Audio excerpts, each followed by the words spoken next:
I bring news. Stag billows.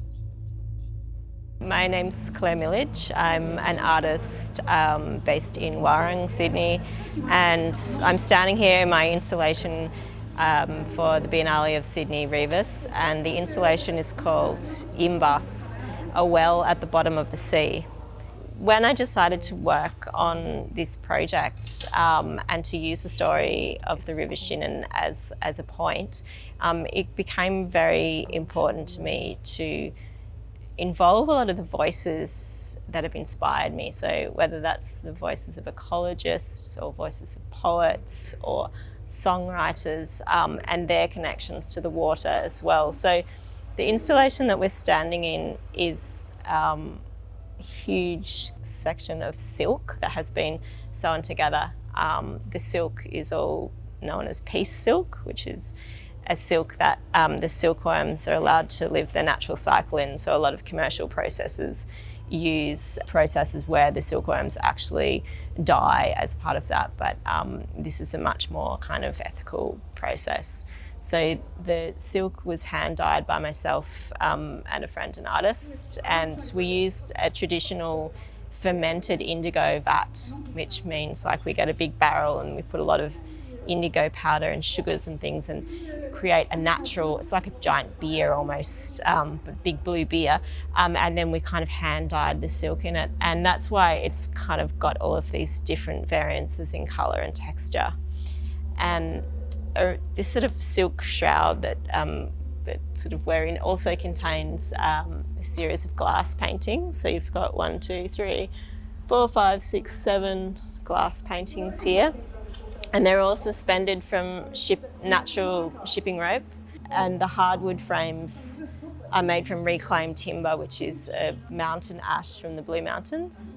And they've been sort of lashed to the shipping rope with some Prussic ropes. So it's quite an unusual way of hanging the work. But I really didn't want to use traditional walls in a space like this because we are here on the water at Pier 2-3, and I wanted to have that connection to the place and that feeling of suspension and lightness in the work. So we've also got these cauldrons which are located around us, and each cauldron represents one of the magical musical hazel trees that was in the story of Shinnon, in the story of the River Shinnon. And from each of those 9 hazel trees, the hazelnuts fell down, and the fish in the well eat the hazelnuts and release sort of wisdom into the air. And that's how the story of the Shinnon sort of evolves, is that Shinnon, this wonderful woman, comes to release this inspiration and knowledge to the rest of the community, and it has previously been jealously guarded. So she comes, and when she comes, the fish rise up and they release all that inspiration and knowledge and poetic inspiration particularly, and that flows and becomes the river.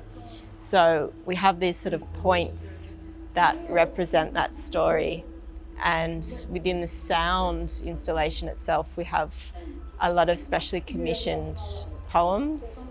So there's a soundtrack by the French artist Felicia Atkinson, and she's used one of the poems, the old Irish poems that I was studying. And we also have a track by the artist Carla Del Forno, who's responded to the work.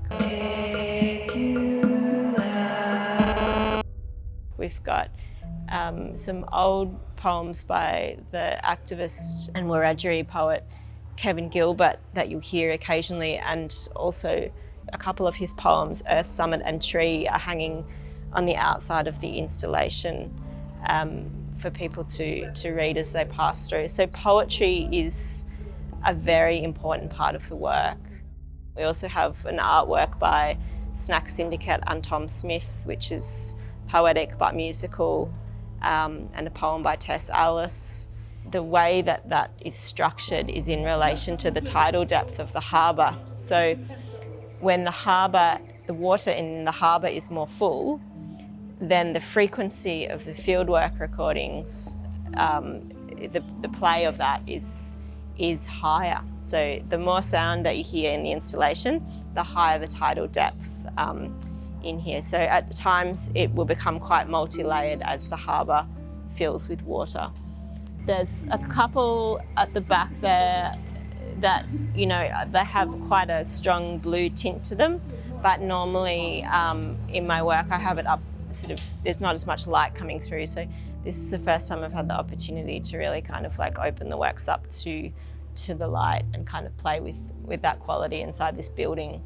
There's definitely something about women's voices. So one of the reasons I chose Shinnin is that, you know, in all areas of our lives, women's voices are not heard as much as they should be, and even in something like ecology. So when I did the fieldwork recordings, which I wasn't able to personally do, I had to ask my father to make the recordings.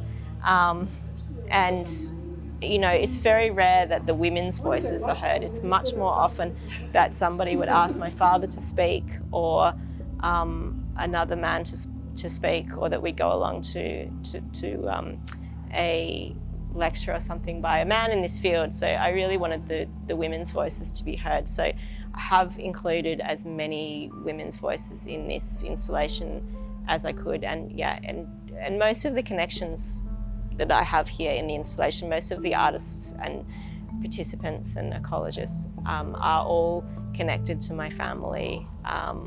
We have like social connections to them, so they haven't necessarily just been randomly found.